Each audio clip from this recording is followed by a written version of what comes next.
Pearson Rabbit's story begins with Dr. Stephanie Pearson, a passionate OB/GYN at the height of her career.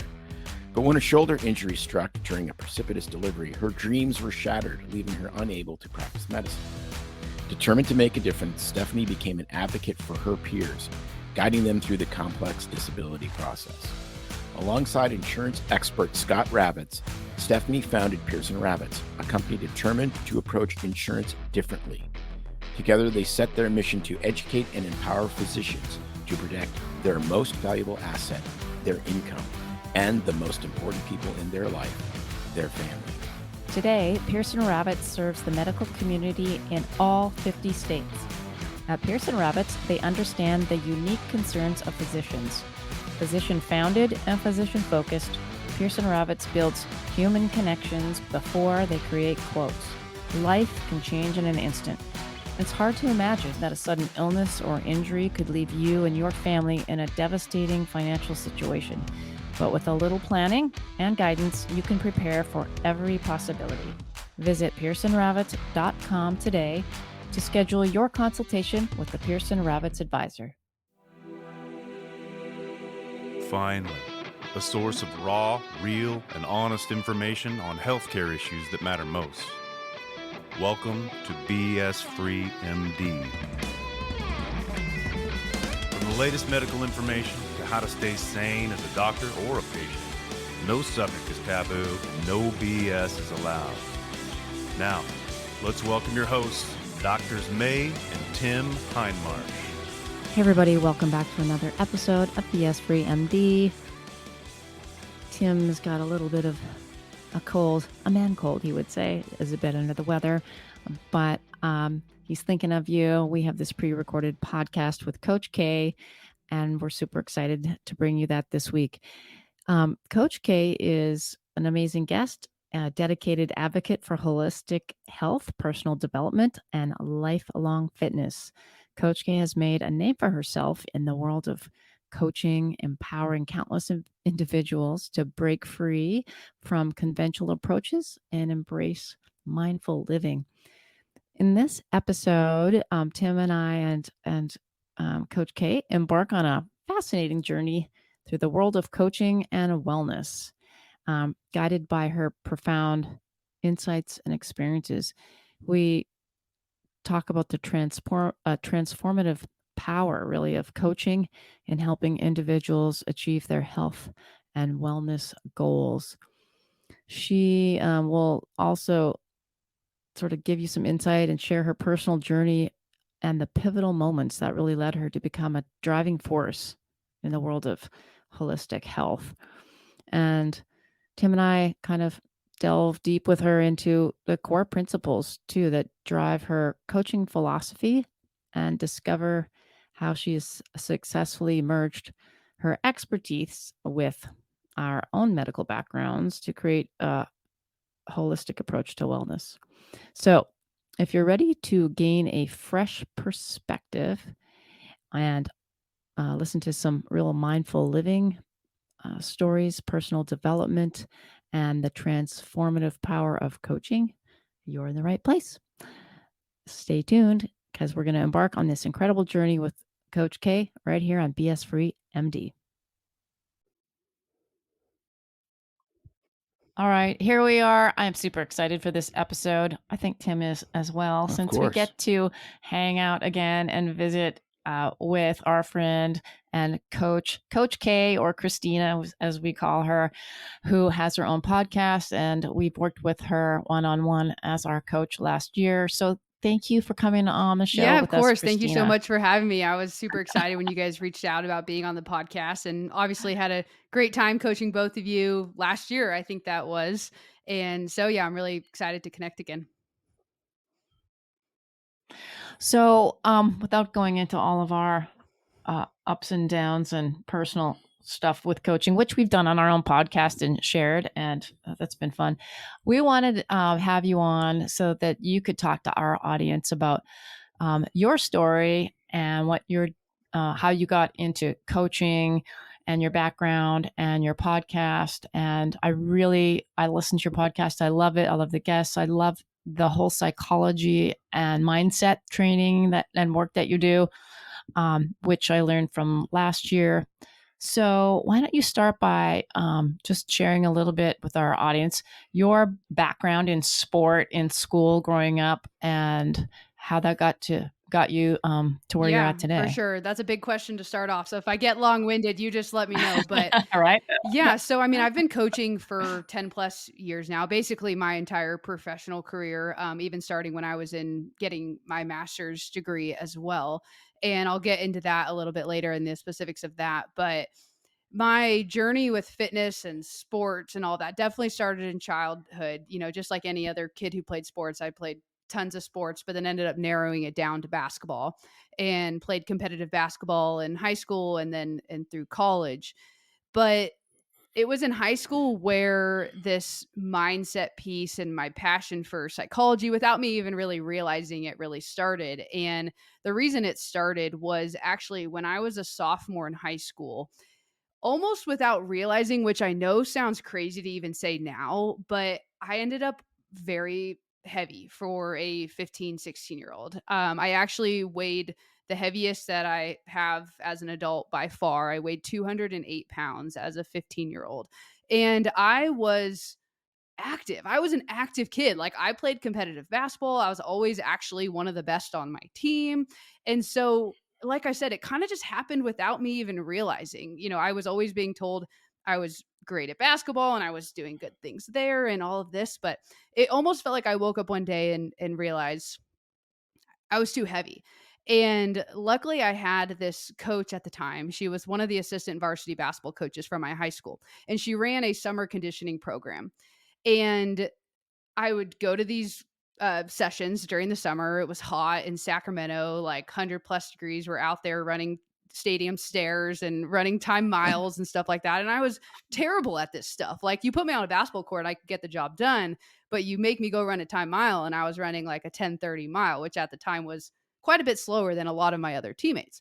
So this coach at the time kind of started getting in my ear about it a little bit. And luckily, she was doing it in a productive way. It was basically trying to get me to realize, like, hey, you have so much more potential than this. And like, hey, let's get you to start taking care of your body in ways that maybe you don't even realize you can, and whatever. So basically at that point, that started my journey of realizing, I am working hard in some way. Like, I'm training for basketball and I'm good at basketball and whatever, but there's so many other things I could be doing to take care of my health and to change my habits and to focus on the mindset piece of things. And so I started doing little things like, well, I'm sure we're going to talk a lot about habits today, but I started logging my food in a little journal, right? I wasn't using my Fitness Pal at the time or anything, but I was just like writing down what I thought I was, eating.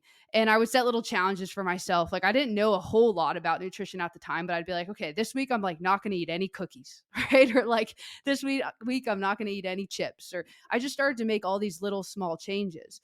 And I also started going to the gym, like the actual fitness gym, not the basketball gym. And I started setting these challenges for myself where I'd get on the treadmill and I would run a time mile. And every time I would go to the gym, and I was going multiple times a week, I would just press one level up on the treadmill. You know how it goes, like 6.0, 6.1, 6.2. And I would just go one level up each time. And eventually, about a year later, got to the point where I had lost 20 plus pounds and started running like a 7:30 mile at the time.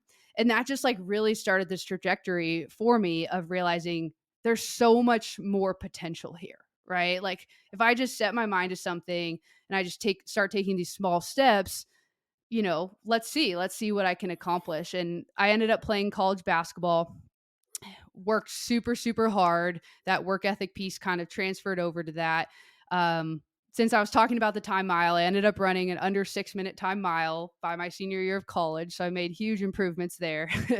And I ended up being an All-American college basketball player. So, I definitely thank a lot of my mentors and coaches in high school and stuff like that. But that definitely started this trajectory for me, like I've been saying, about how important habits are, how important the mindset piece of things is, and just realizing like we have this ability to do really cool things. And so I decided I wanted to get into coaching, and that started off with collegiate basketball coaching because that's kind of what I knew at the time.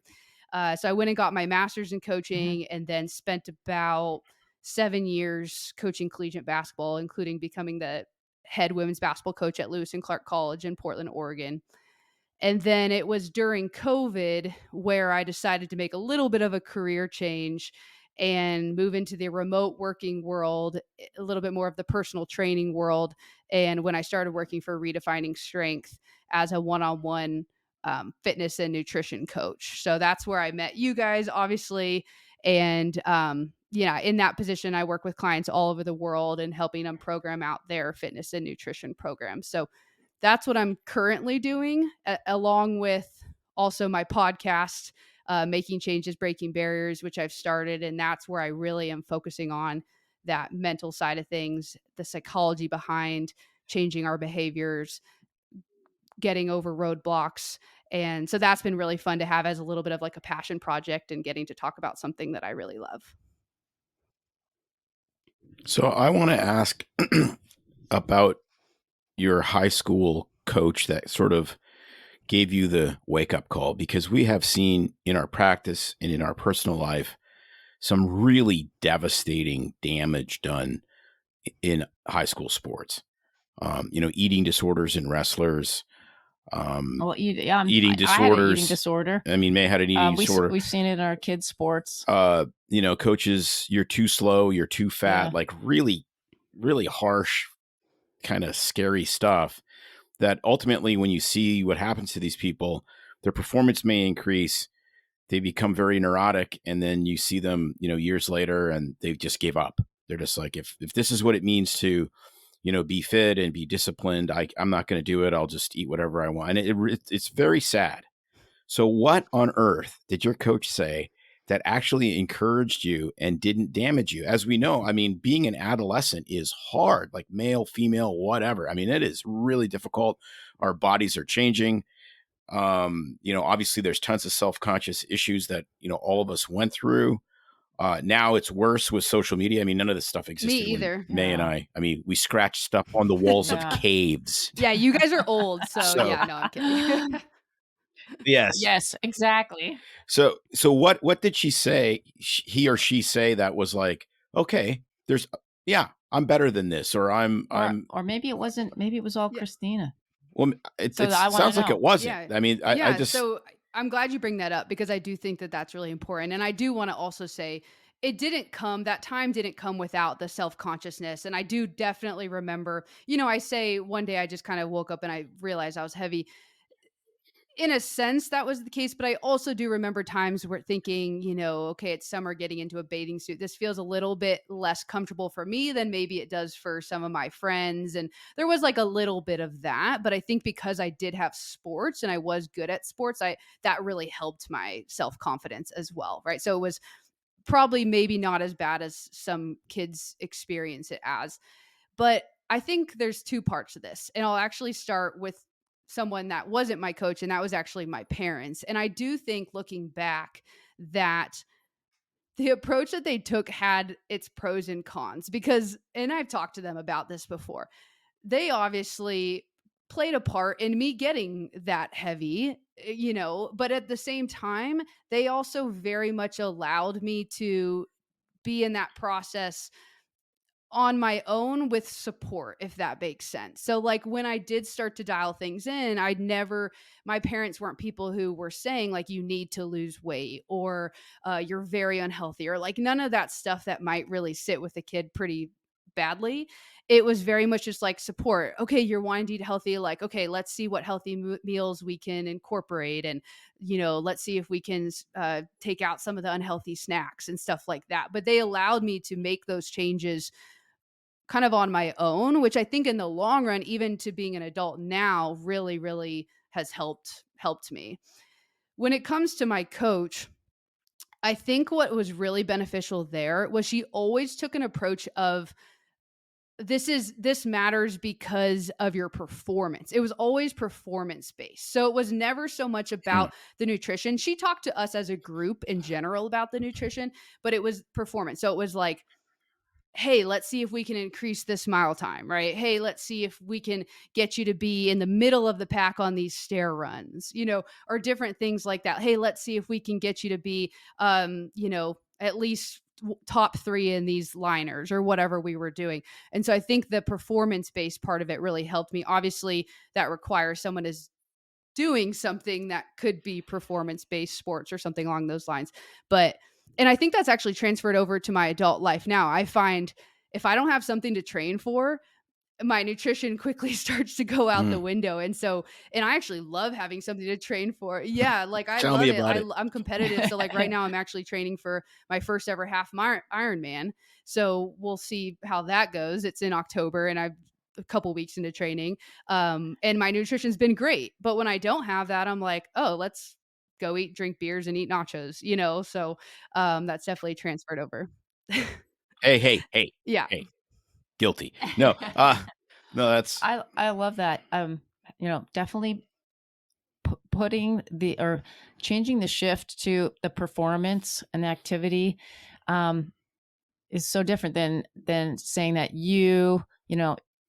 blaming you or the person as this is unhealthy. It's like, how can we channel this so that it's all about goals and not about you personally as a failure or identifying as a fat person or whatever, or a skinny person, underweight, whatever it may be, but as in this is going to benefit your performance.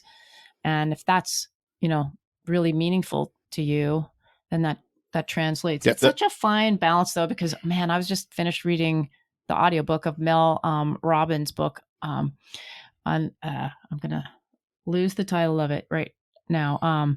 Take Control of Your Life, which man hit some chords for me, but there's a part in there where you have to be almost careful.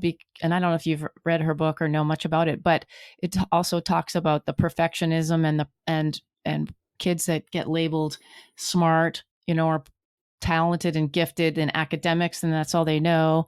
So then once they start to fail at something, they feel like they're a failure. And I guess that could happen in sport too, right? It's like once you've reached or maxed out your potential, and we see this a lot in high school sports in kids, they max out in high school athletics, and then they don't make a college team. And then it's over. And then they're like, well, I guess I'm over as a person because I've maxed out my potential. So that'll be interesting to pick your brain a little bit on what you think, especially that, when people, because most kids aren't going to get athletic scholarships to colleges compared to the number of kids playing like Pop Warner to then whatever high school sport. So how do you shift that psychology and that level of thinking from high school athletics to, okay, I've maxed out my school potential.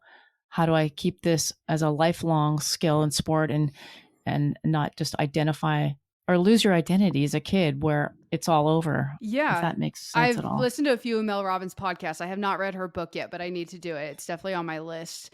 But I do think it's a super fine balance. I think one thing to remember, and I've never was really in youth sports a whole lot, but I was in collegiate sports. And you still get, those kids are still young, even though most of them are over 18, they feel young. And I think right.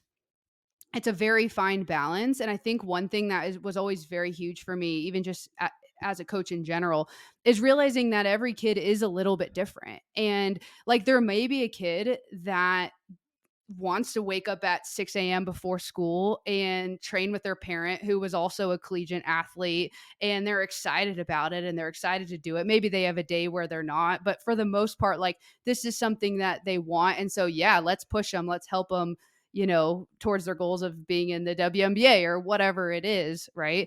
But there's also going to be plenty of kids who that's not them. Right. And they don't have that drive. And then it's more, so I think listening to the kid and listening to what it is they want and realizing they're going to be emotional beings and there's going to be ups and downs and stuff like that. But like really trying to get to know them and listen to them when they're saying things and not just assume that you should just keep pushing them in one direction if that's not really what they want anymore. Because the reality is, if you do that, they are going to be done at 18, right? They're going off to college most of the time and going to get to do what they want. So even if they do end up getting the college scholarship, I had plenty of friends go play college sports and end up playing a year or two and then they're done. right? Even D1 players, and then that's Mhm. even Right. harder almost, because then they do very much feel like a failure, and, "Oh, I've lost my scholarship now," and, but in reality, that maybe wouldn't have been the path they would have chosen in the first place. Yeah, it's such a hard balance because, people just need to do the math, and it's just, when our son was playing hockey, May's like, "Oh man, the kids that are like way better than him, like, those are the kids that could get into the NHL." I looked at her and I just started laughing. I said, "Look up how many kids that are born in Oregon have made it to the NHL." It's Wow. like one. That's crazy. And I mean, no, it's just it just doesn't there's certain realities. And we've talked to families where they spent the equivalent of the entire tuition for 4 years of college so that their kid could get a athletic scholarship, and then they play 1 Mhm. year. And you're Oh, you mean and with like traveling sports? traveling Yeah. sports, well, Yeah. then she'll get then she'll get a scholarship. And it's just like, no, no, no. If it's money and scholarships, you're way better off to have smart kids than athletic kids. Let's just be really honest about that. There's lots of academic scholarships. There's not a lot of full rides to, D1 caliber schools. Yeah. That's just the way it I is. was just the And crazy so, thing is, though, so that's like the majority of the time, but I have to say this, I was just watching the NBA draft, and there was a guy who got drafted, I forget to what team, and he was talking about how his dad basically used his whole 401k to pay for his travel ball. And here he is now, getting an NBA contract, which even that first NBA contract is a well, at least $1 million contract, and so I think that's what people start to, or what parents, and I'm not a parent, so I have to say that, but this is just my experience of being in coaching and from what I know. But you almost start to hold on to that one case, and you think, well, this could be my kid. yes, But exactly. people that make the NHL, people who make the NBA, those kids, they're unique, right? And I think we have to Yes. recognize that. We have to look, and if that's not the case, that's okay too. Oh, no, that's exactly right. Right. Like Right. like what we did with I mean, I'm actually proud of what we have done from a fitness perspective with our kids. Our kids are super different. Our daughter is way different than our son. Our son is super self-motivated. He did a full Ironman in Wow. under 13 hours the first time he tried. He did 4 years of junior varsity uh cross country. He was not a fast runner, but he just never quits, right? And so for him, he's always going to do fitness stuff. Our daughter, she swam. She was not a super stellar athlete. She still swims. She is still a lifeguard. She's still fit. She still cares about that. She still researches how to change her diet if she feels like she wants to lose weight or change her body or whatever. And so I look at that and I go, that's success. Now, neither of them were stellar athletes in high school, but they're really stellar people as far as taking care of their bodies as adults. And from my perspective, I that's the I whole totally point. agree.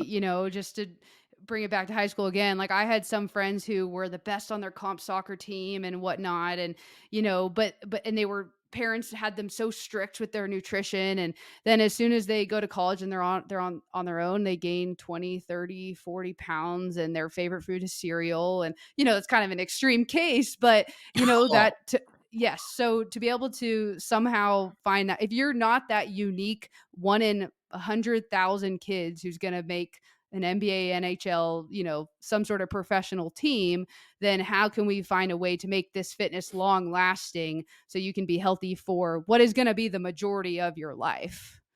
I think it's important. So yeah, since we're on that topic still, and I kind of want to sort of finish it off with, what are your thoughts as having grown up in sport? I don't know how active your siblings, I know you have siblings, and your parents were athletically, but how, since most of us aren't going to be like professional athletes, tennis players, that's my thing, basketball, and whatever it is, what do you think is a safe and healthy way to try to encourage or help parents and encourage kids to make it an activity that is a lifelong thing for Yeah, health? so I think if you have a kid who like loves their sport, let them play their sport, and I think in a way, don't put too much pressure on that. Winning is not going to be the most important thing. Them being a starter is not the most important thing, but them just being part of that team. And the majority of the time in your sport, you're practicing, you're not playing games. Right. And so let them go to practice, be Right. part of a team, and get the fitness in. Right.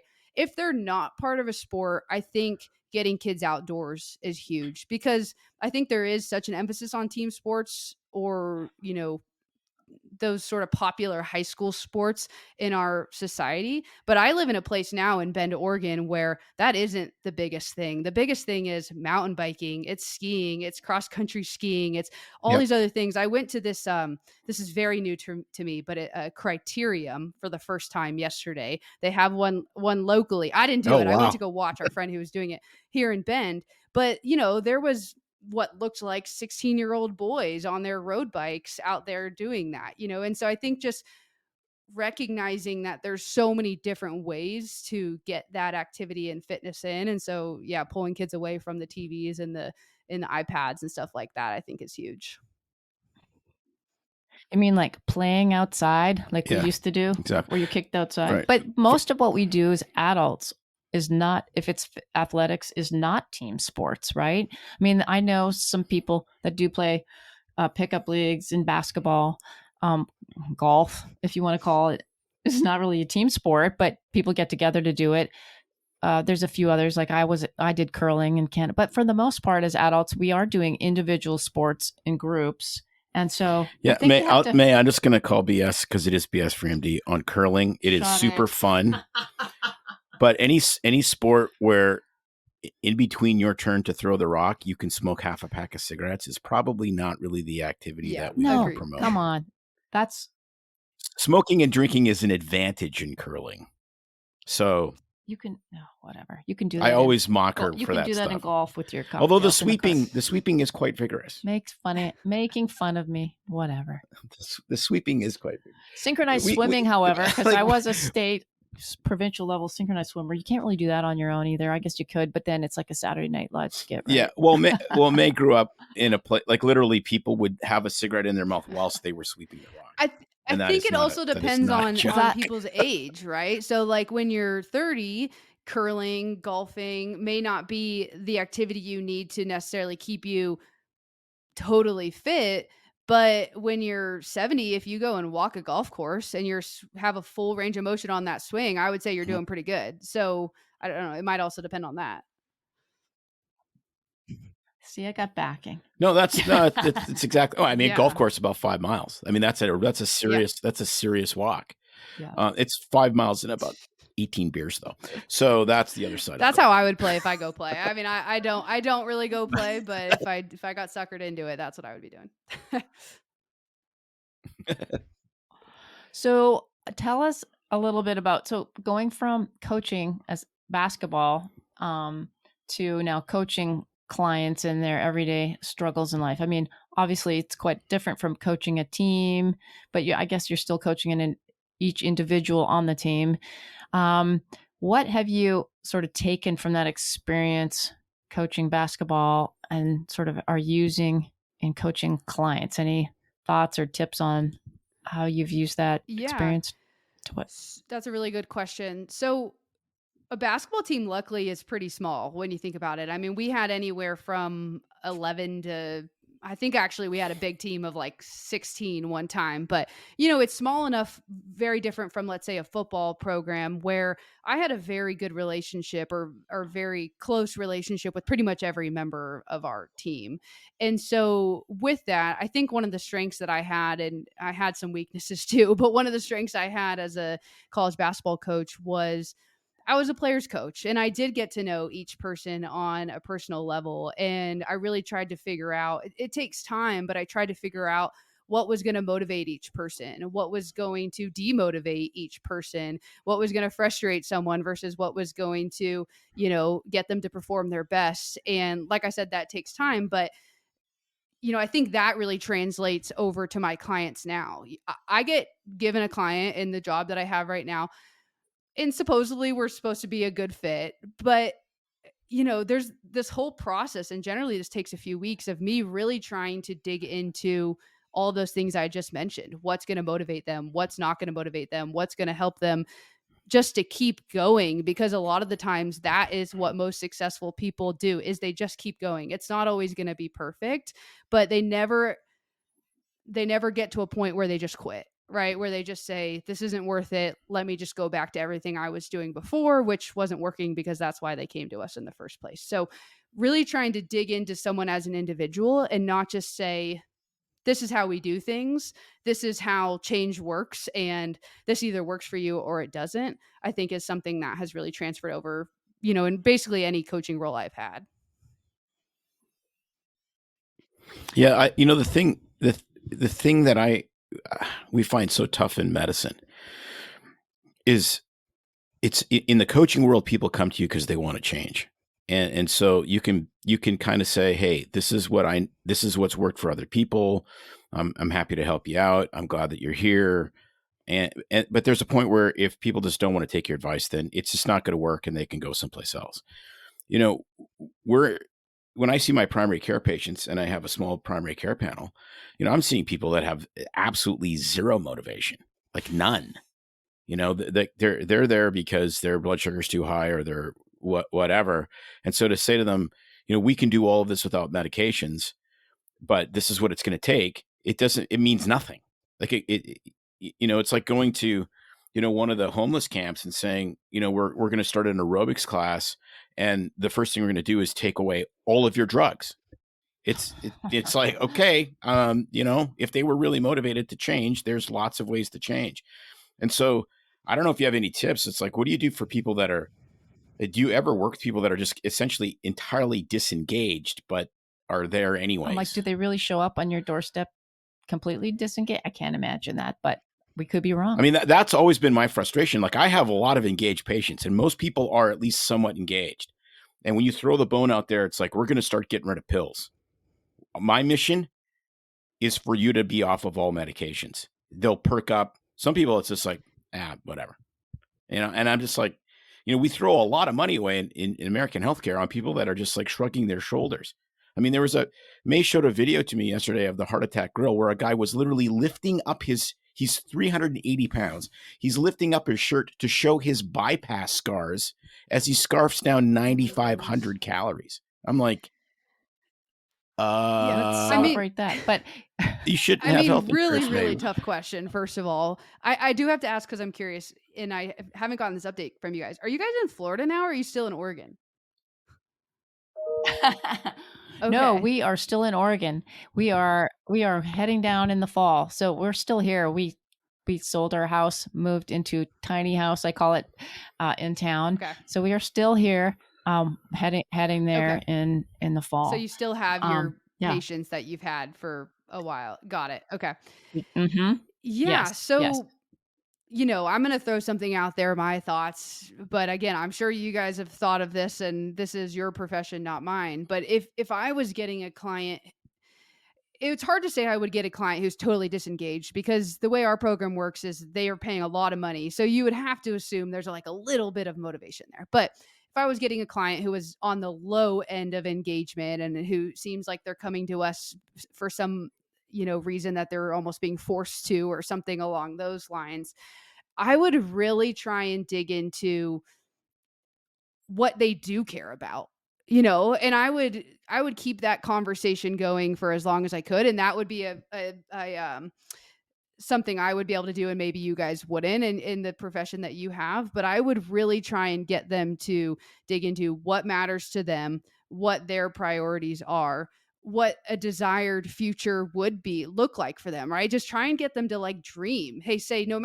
don't think about logistics. Don't think about what would you want your life to look like 5 years from now, if you could. And I think sometimes there are people who, I do that all the time. I feel like I almost do that every day, but that's also just the world that I live in. I feel like I've gotten some clients before who have never thought about that, who have never just dreamed about what their future could look like if they didn't think about all the roadblocks they might run into, or money, or all the logistics. And yes, those logistics matter, but just getting them to think about that a little bit and what they actually care about, I think would be the first step, I would take, because yeah, like I said, some people don't do that. Some people get so wrapped up in taking care of everyone else that they just don't even think there's a possibility that they can take care of themselves, or they've just given up completely in some way for some reason.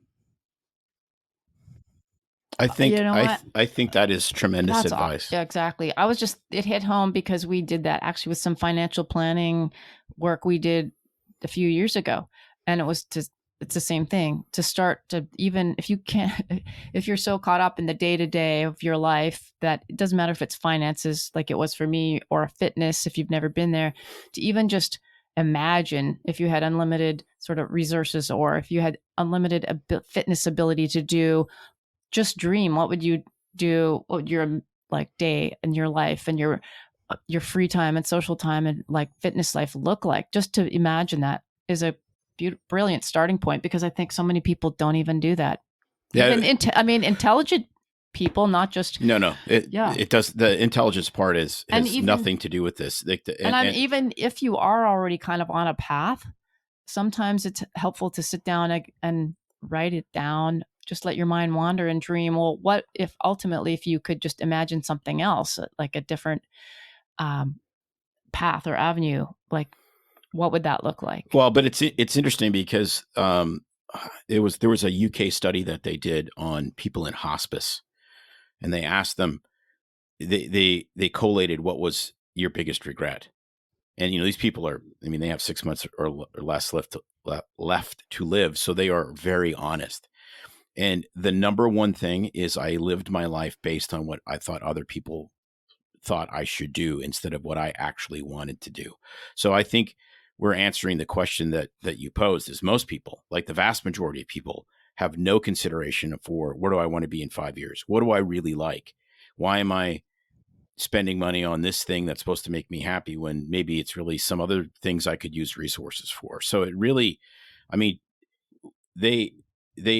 our financial planner actually sat us down and said, here, do these, like, when you're retired, what's your day going to look like? And I'm the guy, because sarcasm is my love language, that just writes down hookers and blow. But, May, how do you do it, May? How do you all do I can it? say How is do you do sorry. it? I have earplugs in all the time. No, so, but it really makes you kind of go, okay, I'm working my absolute rear off. I'm plowing money into a 401k, because that's what you're supposed to do, so you can retire at whatever age it is. And if you retire earlier, you win even more. But what do you win? And I sat there looking at that paper, and it's like, what's your good? Well, I'm going to get up, going to take a shower. I'm going to work out. I'm going to take a shower. And you're like, whoa, what am I saving for, man? And it's the same Like, with same with health and fitness, right? It's just like, wow, this is crazy. Like, and then you get into it, kind of the Jordan Peterson stuff. It's like, you're going to sit on a beach and you're going to drink 10 margaritas a day, man. It's not a life, and it's like, because it's not a life. And so it really was just an amazing wake up call. And I'm like, perfect. Thanks. I don't need to retire now. I'll just keep working. Yeah, that's if there's not something that's super exciting to you about retirement that's different than what you're doing now, then exactly, like, don't put so much money into that 401k. I know for me, if I don't have some sort of fitness when I'm retired, then I'm not going to be happy, right? And so when I'm thinking about what I'm doing on a day-to-day basis for my body, one of my goals is, when I do retire, I'm fit enough and healthy enough, and my joints are all feeling well enough that I can go out and hike a ton and bike a ton, and even still maybe run and swim and do all these things. Because if I can't do that, then I'm doing something wrong right now, in my opinion. And I also wanted to say, Tim, I think what you were describing there, I've heard of it as your ideal self versus your ought self. And your ought self is like what everyone else, what every other thing thinks you ought to be, versus, which is the way, like you said, most people think about things, will go their whole life thinking about and making decisions based off of, versus what's my ideal self, or like we were talking about, what's my dream moving forward. So I want to keep kind of going down that avenue and have you talk about a little bit about, so what happens, do you deal with this a lot, where people are on I mean, I know the answer to this, but are on a program, they're motivated. We see this all the time. We've been there too, personally. I think everybody does, but you reach a point where it's like, yeah, you're gung ho. I mean, it's like everybody signs up for the gym in January, and then motivation and then interest wanes with time. And how about with coaching one-on-one? Do you see that a lot where people start to lose motivation, incentive, even when they're paying the money? There's a lot of incentive there. And how do you help people realize it's not always about motivation, but it's about routine and getting through the hard times? So how do you help people through that? You guys have heard me say it. I say it on my podcast. I say it in my classes, within my job. I say it to my clients. Motivation is crap, right? Motivation is crap. It's one of those feelings that's fun. Like, it's a cool feeling when it comes. We don't necessarily want to stop it. When we have motivation, let's take advantage of it. But it does not last. It will only last for a temporary amount of time. And so if we are relying on it, at some point when that motivation dies down, we're just going to basically stop whatever we're doing. We're just going to resort back to old habits, old routines, the old way of doing things. And so to answer your question, yes. I mean, this happens quite frequently with a lot of the clients that I work with, and I never fault anyone for it. I think it's something that we haven't really been taught to deal with or taught to think about. But I think it's a really important thing when it comes to making any sort of change in our life, whether it's fitness and nutrition related or something else. I mean, you even talk about producing a podcast. When I was starting to think about producing a podcast, I read some stat that like 95% of podcasts don't ever make it past the 20th episode. Right? Someone's like so excited to start a podcast and they produce 10 episodes and then they realize it's kind of hard and they run out of things to talk about and then they just stop. Right? That motivation has died down. Have you heard of hyperbaric therapy? If you want better circulation, oxygenation, or respiration, Turn up the volume. Everyone appreciates the increased energy and clarity. Athletes, say goodbye to those PRs because you're going to blast So them. how's it work? We load your body with oxygen. That means less inflammation, fewer allergies, faster healing, and more. Come see us, 1200 Executive Parkway. You know, the Upside Down building. Call us 541-636-3278. That's 541-636-3278. We have some incredible deals. Heal, build, and thrive With New Leaf Hyperbarics. Got air? Yeah, it's a lot of work. I think it really reminds me of when you fall in love with someone, all the sort of the lust, all those fantasy feelings, just like in movies. Yes, May is going on her 32nd year. But for real, it's like she's like, I know fiery ball of lust. I know everything about falling out of love. That's what you say. But you know what I mean? It's just because you don't have the butterfly feelings about the new gym, the new coach, the new athletic wear, the motivation, the fun motivational feelings. I think if we normalize and really emphasize that motivation is just can be a fleeting thing that comes and goes and ups and downs, but for the most part, it's not about motivation. It's about, well, I'll let you take it from there, about setting goals, following through, putting in the hard work. I mean, no matter what you do, I mean, we can attest to this in going through med school. Do you think we were motivated to study all the time? So what do you advise and how do you help your clients that are really struggling? Yeah. So I'll talk about something real quick briefly, but I have what's called the DARE method, DARE. And I think this is an important, and it's the method to change. I think this method is important, every piece of it, but there's one piece of it that I think is the most important. So anyways, the D stands for discover your mountain. And that's all about that kind of dream reality that we want to think about. Like, where do we want to go? What path do we want to be on? Ideally, not based on what other people are saying, and so on. So that's really important, first of all. By the way, when you're motivated, it's fun to sit down and write all those things down. Okay. The second thing is actions for alignment. So this basically is like putting the plan together. It's one thing to dream about it and write the plan and all of that. It's another thing to actually go out and do it. I was listening to Brene Brown on her podcast a while back, and she was talking about how she's really, really good at discovering her mountain. Like she'll research the best personal trainer in her area for weeks, and then she'll get all the right equipment and she'll get her gym set up, and then it will be like time to actually go into the gym, and she'll be like, I I don't know if I want to do this, right? So there's the actions for alignment. Then there's the roadblocks. I'll come back to that. That's like the barriers. And then the last thing I always talk about is the endless beginning, meaning even when you reach that mountaintop, that's not the end, right? Like, where do we go from there? So the roadblocks piece, I think this is the most important piece, and what ties into motivation being crap, because a big roadblock for people and with my clients that I find is they have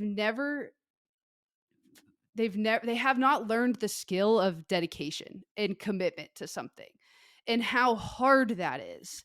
We talk a lot about sustainable habit changes in our program. And I think sometimes when I talk about sustainable habit changes, my clients think, oh, well, if it's sustainable, that means it's going to be easy. And the reality is that is not true, right?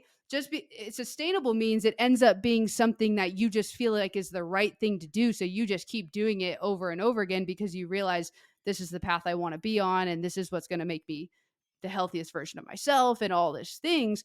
But that doesn't mean it's easy. It's not easy to stay dedicated to something. It's not easy to stay committed to something. It's going to be really hard. And I think when people can come to that realization, like I've had clients literally tell me before, when I realized and really convinced myself that like getting up at 5:30 a.m. to get my workout in is really never going to feel easy, then it actually became a little bit easier to do it, right? Because you change your expectations of what the reality is.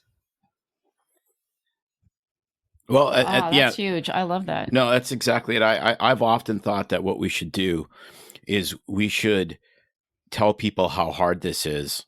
And because all of the charlatans online, everything's easy. Well, like that man, I honest to God want to drive to the guy's house and punch him in the throat. He has some shred something or other supplement, right? Which is, it's not your diet, it's not your exercise, it's not cardio, it's not going to the gym. And he's sitting there eating he's got like an 18 pack and he's eating a donut. It's just taking this, shit that he sells, right? And you sit there and you go, okay, so you're trying to I can't stop cussing about this because it's so entirely harmful to people. It's like, this is really, really hard, really hard. And you're saying that everyone's doing the hard thing wrong because really it's just easy and you have the secret. But somehow this guy's making piles of money because he advertises absolutely everywhere. And it's just nuts. I think the Marine Corps had it right. They had after Vietnam, they couldn't recruit anybody. No one, honestly, why would you want to go into the Marine Corps after, not World War I, after Vietnam, rather? Why would you want to do that? So they consulted a marketing guy and he said, don't tell them that it's a great job. Don't tell them that they get their $5 an hour. Don't tell them any of that. Tell them it's the hardest job in the world. And that's what they did. That's where they got the few, the proud, the Marines. It's like, if you want to be a badass, you join the Marines because we are the most difficult branch of the military. Recruiting exploded. I really like that. And I think the cool thing is then you've set the expectation so that the people that come in, I mean, if there was a fitness program that was literally advertising in that same way, this is going to be really hard. You can't eat donuts except for maybe on a very, occasional basis or whatever it was, instead of saying, oh yeah, you can do all these other things, which some people do that and it's okay. But, then you would get people coming in and there wouldn't be, oh, well, I thought this was going to be easy. You would get people coming in who are like, I'm ready to do this. I'm ready to work hard, which I think would be cool. I'm thinking of fitness competitions. My friend's done them and I right off the bat, I'm like, yeah, we all know how hard that is. All that type of stuff. Yeah. Certain fitness competitions that rhyme with CrossFit. When they started having, 40-year-old men going into the hospital with rhabdomyolysis, I was like, maybe that's a bit much. Maybe we should back off on the pull-ups there, Chief. So I want to switch gears a tiny bit though, and ask you, because people love like details and nitty gritty of specifics from our guests. What are some of the more common things and struggles when you're working with clients that you see? Like, is it under eating, over, more than overeating? I don't know.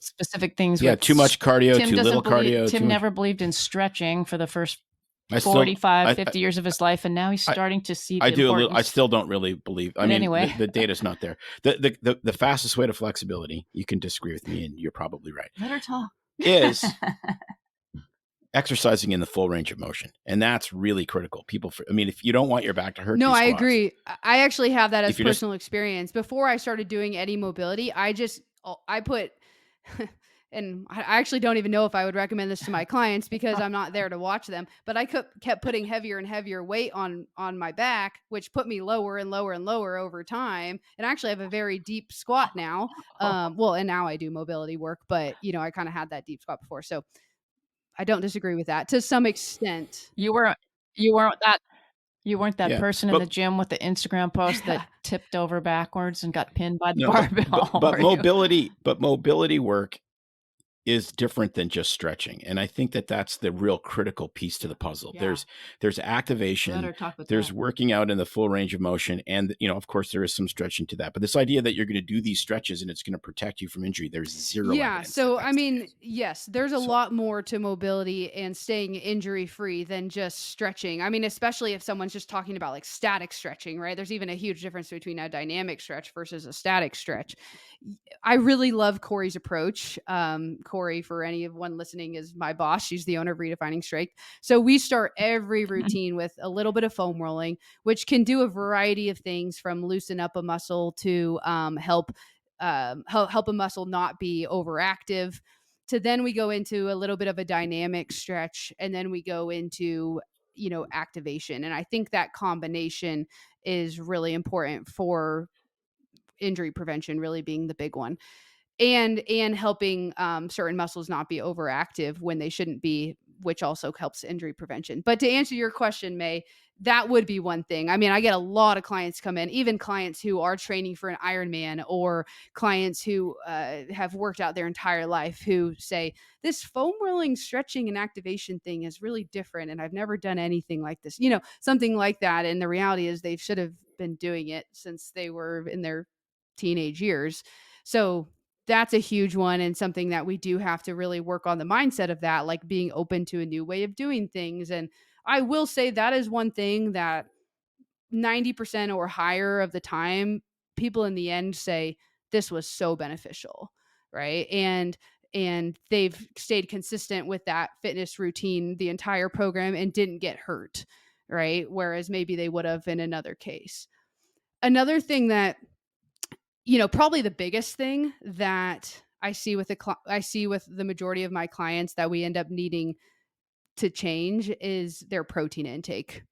That unless someone is already tracking macros, like literally, unless someone is already using MyFitnessPal and they have a 30% or higher protein goal, right? So if a client comes to me and they said, I have never used MyFitnessPal before, I guarantee you their protein is like 10% to 20% max of their total calories, right? So that's huge. I rarely get a client where I'm not like, the first step is we're going to increase your protein. And a lot of times the response for the client is, I didn't even realize how little protein I was eating. That has to be the biggest thing.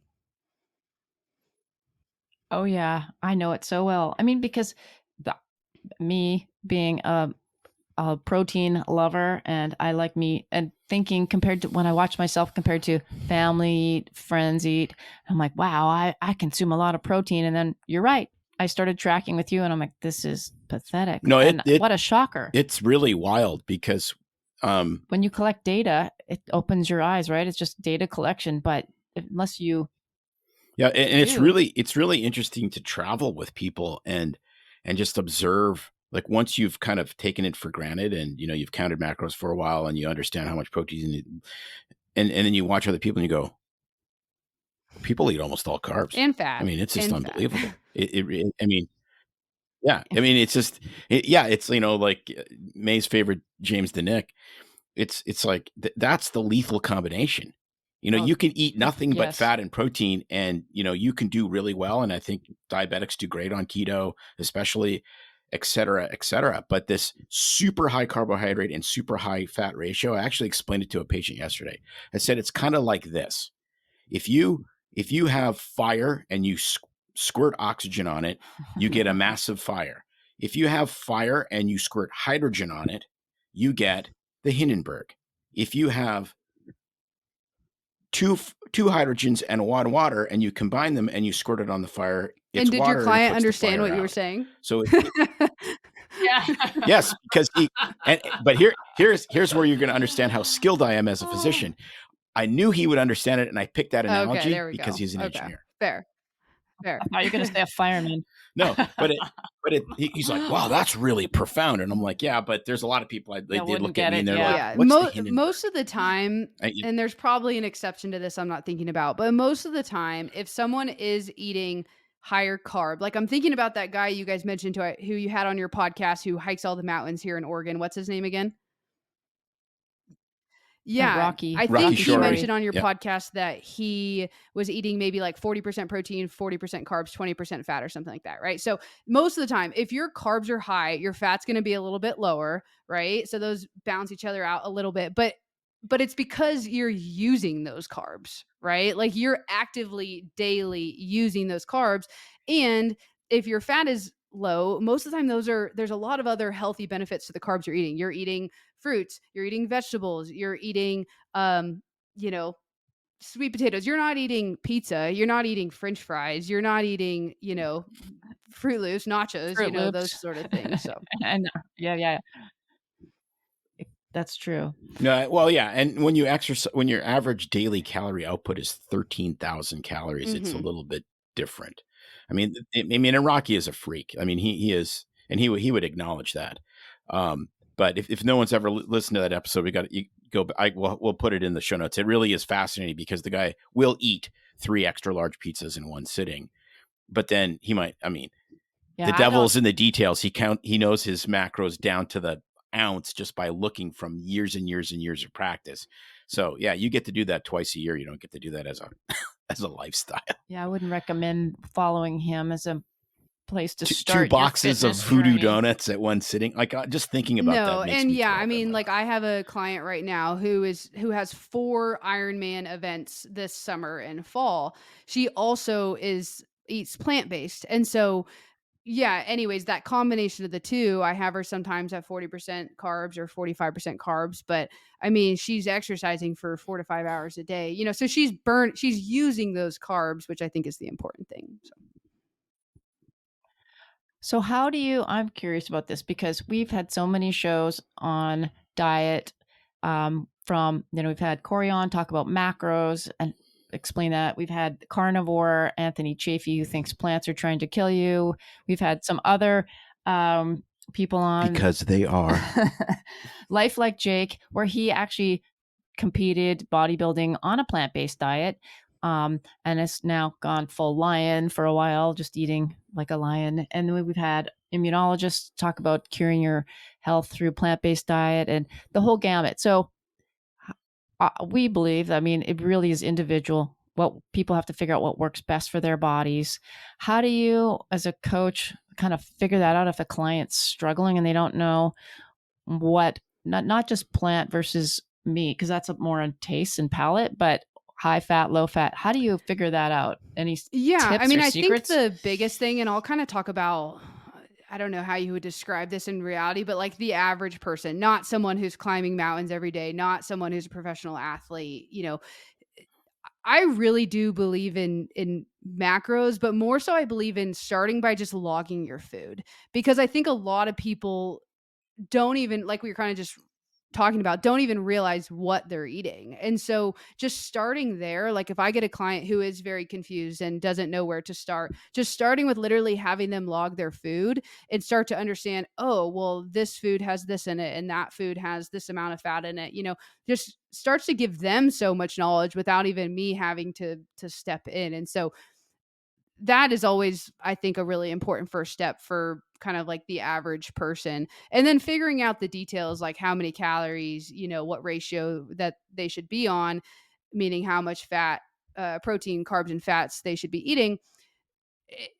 It's very dependent on the individual, like you said. So it might depend on, is the client in menopause or not, right? We work with a lot of women who are in menopause and this is hard for us to know because we're not doing blood work as part of our program. But if they've gotten blood work before, that can be helpful. But if they've developed some insulin resistance, then we might really start them on lower carb and see how their body reacts to that. A lot of times, like I talked about, we're increasing people's protein because people just aren't eating enough protein. It might depend on their overall activity level, even though that's more calorie based. But yeah, I mean, I guess that's my way of saying it really just depends on the individual. And I will say there's a little bit of experimenting too. If I get someone who's pretty average activity, like they're maybe getting 8 to 10,000 steps per day, they're working out, they're lifting 4 days a week, but they do sit at a desk the majority of the time, and all of that, I may say, and they're not in menopause, I may say, hey, we're going to try a few different ratios over these first few weeks and actually see what your body responds well to. And it is interesting. Like I said, we're not doing that blood work along with it, but just to see, oh, this person actually responds a lot better to 40% carbs than they did to 40% fat. And that does happen sometimes. Yeah, and I think that's what's been really refreshing with working with you and working with Corey is, I've said the only thing more culty than Jim Jones is diets, and it really it's just this weird thing, and like people identify themselves like, what are you? I'm paleo. No, you're not. You're Bill. And it's just like it really is an amazing thing. It's true. And it's like, as soon as it works for them, it works for everybody. And I think there's some truth to that at a macro level, but man, oh man. I mean, even Anthony Chafee, one of, his kind of people that he works with, who's a nutritionist, she's like, there's some people, they really do feel better on carnivore, but we have to add just a bit more carbs back. And then they're just completely dialed. And so there's obviously, I mean, yes, humanity is one race of people, but my goodness, we've developed microbiomes and resistances to certain kinds of diseases, et cetera, based on living in vastly different places. We're not. Yeah. And a lot of the time, like, for example, let's take like the Mediterranean diet, right? If someone goes from eating all those things we just talked about, like hamburgers, nachos, pizza, they go to the Mediterranean diet, of course they're going to start to lose weight, right? They're cutting out so many carbs from their diet. They're cutting out so much fat. They're cutting calories probably extensively, even maybe without even realizing. Of course they're going to lose weight. But something that we talk about a lot I talk a lot about with my clients is the sustainability of what you're doing. And I'll do it. I don't know if you guys will be okay with this, but I'm going to kind of throw like Weight Watchers under the bus. I was actually it was a client who was telling me this. Okay. It was a client who was actually telling me this, and she was telling me that she had done Weight Watchers in the past, and she actually would lose weight on it. But then whenever she would try and wean herself off of the program, she would start to gain the weight right back. And she was realizing, because she was always going off of their point system, which works when you're in the program, when she would go off into the real world and look at a nutrition label that doesn't have points, it has calories, it has protein, it has carbs. She's like, I don't know now what to do. Right. And so in that sense, that wasn't sustainable. That wasn't something she could keep going with. And so that, regardless of even someone's macros and what they are, that's something that we focus on a lot of in our program, is like building the knowledge base. So even if you're not in menopause, once you go in menopause, if you read, oh, I should just lower my carbs a little bit, you actually know how to do that, whether I'm there anymore or not. No, that's perfect. It's just the basic educational stuff that, I mean, having a science background, I'm like, who doesn't know what carbs, protein, and fat are? But a lot of people. Most people don't. But, it's really interesting. If you get back to ultra endurance athletes, this was back 1998. We were at the Ironman in Hawaii, and we did a medical conference there. And it was really fascinating because there was Mark Allen and Dave Scott. So the two greatest, they're icons, they're ancient icons now of the sport. Dave Scott ate probably 80% of his calories were carbs, because it's like, you need carbs to fuel. And Mark Allen was like, give me a box of donuts and I'll go for a bike. And what the thing that was fascinating is when they actually did muscle biopsies on all these guys, they realized that the people that win, that are the most elite Ironman triathletes, it all comes down to who can metabolize fat the most efficiently into fuel. And so you have one guy who's like the elite of the elite who could do that by eating carbs. And yet another guy just kind of ate whatever the hell he wanted. And it was just like, man, it's so, I mean, like Bill Rogers would run 10 miles in the morning and 10 miles in the evening. And then he would eat pizza with mayonnaise on it. That's gross, first of all, but yeah. That is really and gross. that is why, we don't obviously go to those big extremes, but when I talk to a client, like on the very first call, I always try and throw in, there's going to be a little experimenting that we're doing with this. There's not like and that's also kind of makes it a little bit hard when a client leaves. They're like, what should I do? And I'll always give them suggestions. And again, like I said, they've built up that knowledge base of at least knowing generally what they could do, but what works now might not always work either for your body based on how it's changing and stuff like that too. Well, and activity levels and what sports you're doing. I mean, there's a million different variables. Right. Okay, well, I know we're running out of time, but I have to get you to talk a little bit here about your podcast, which I love, Making Changes, Breaking Barriers. Can you, share the inspiration for wanting to do that and not just helping people through coaching one-on-one? Yeah. So my podcast is called Making Changes, Breaking Barriers. You can check it out on pretty much any podcast platform. And actually with my current position I have at Redefining Strength, I started a class that we ran every Monday morning called Magical Mindset. And like I've told you guys before, I mean, I've always had this passion. I was a psychology major in college, but just have always had a passion for the mindset behind doing anything kind of hard in our life. And so I got to throw that passion into that class, Magical Mindset, come up with a different topic every week, anything to do with building self-confidence to having better boundaries with the people around us so that we can actually do the things that we want to do and take care of ourselves. And, just a wide variety of things that have to do with mindset and making changes in our lives. And I really, really loved it. And I was like, if I'm doing this, I should put this, into my own form, into a podcast. So that was the inspiration behind it. And yeah, we have almost 40 episodes to this point. I do solo episodes and guest interviews as well. The guests that I try and have onto my podcast are anywhere from people who have just done really cool things with their life, whether that's starting their own business or some sort of cool physical challenge. I also try and get, some psychologists as well as counselors, life coaches on there and talk about their experience working with people in the world. And yeah, so I think if you like what we talked about today, then you'll probably, should check out the podcast. So. Well, I love it because I love the whole mindset piece behind it. You have great guests as well. I personally like the episodes you do solo the most, just because it is more instructive to me.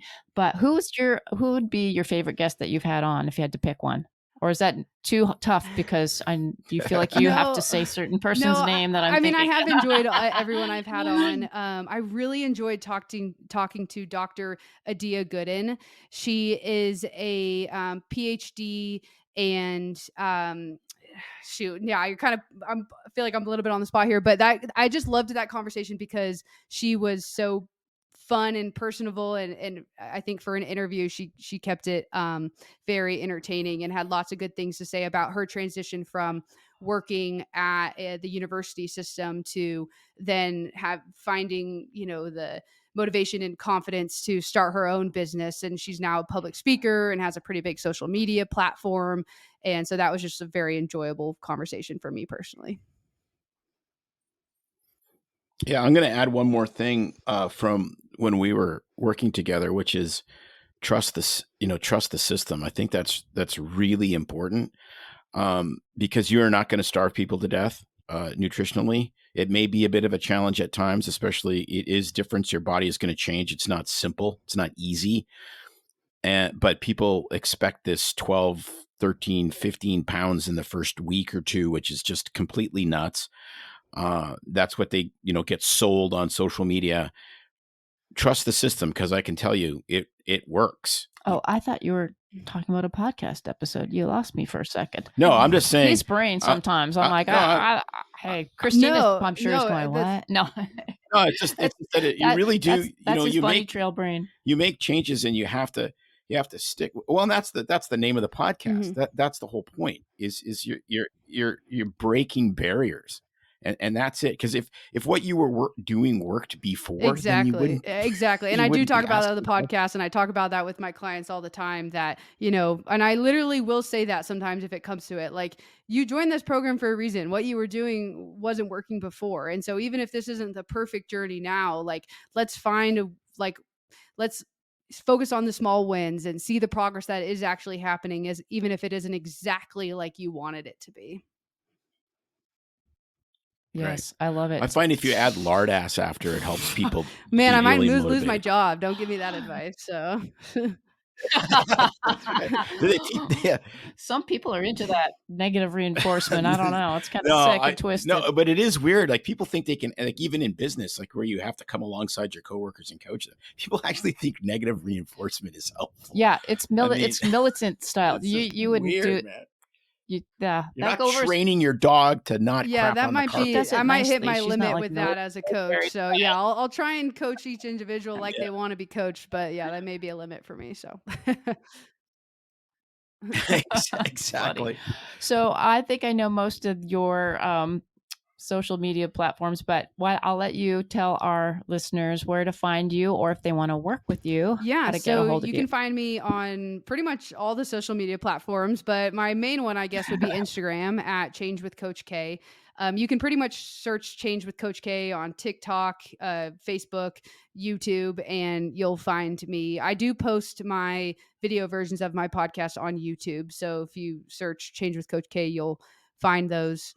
And yeah, if you want to work with me, like I said, right now I do work for Redefining Strength. So I would go to redefiningstrength.com and set up a call, and that would kind of start the process. And if you did want to work with me specifically, just mention my name and your initial call, and then we'll get connected. Awesome. Of course, I will link all of those and the podcast. It was so good having you on, and good to see you again, Kristina. Thanks for taking the time to be here and share all your insightful thoughts and expertise with our audience. I miss working with you. And once my physical therapist has cleared me to actually lift up more than a cup of coffee, I might be calling you back up.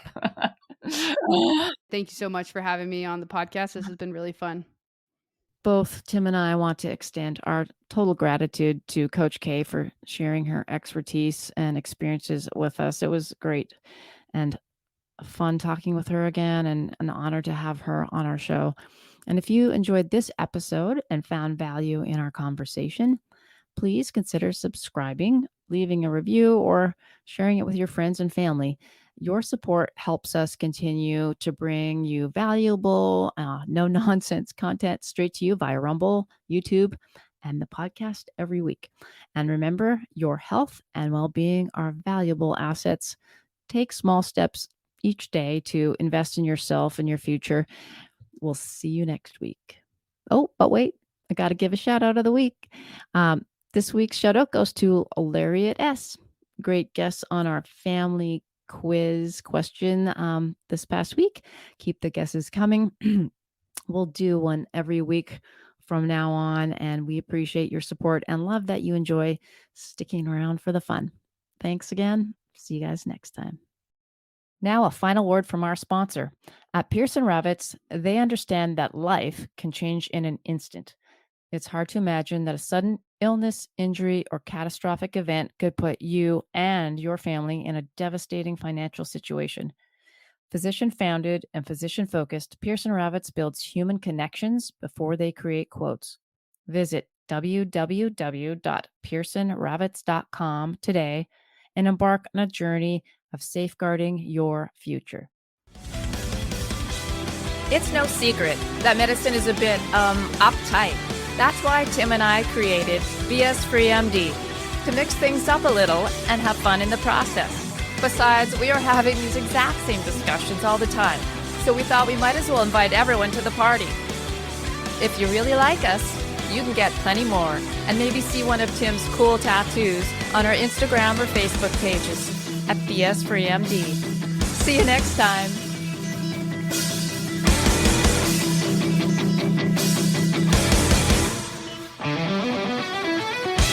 But we try to keep BS Free MD as raw and real as possible. We can't be held responsible for any medical decisions or discussions had as a result of what you've heard on the show. We know, bummer. But the truth is, we really do care about your questions. So feel free to reach out to us by email at doc@bsfreemd.com.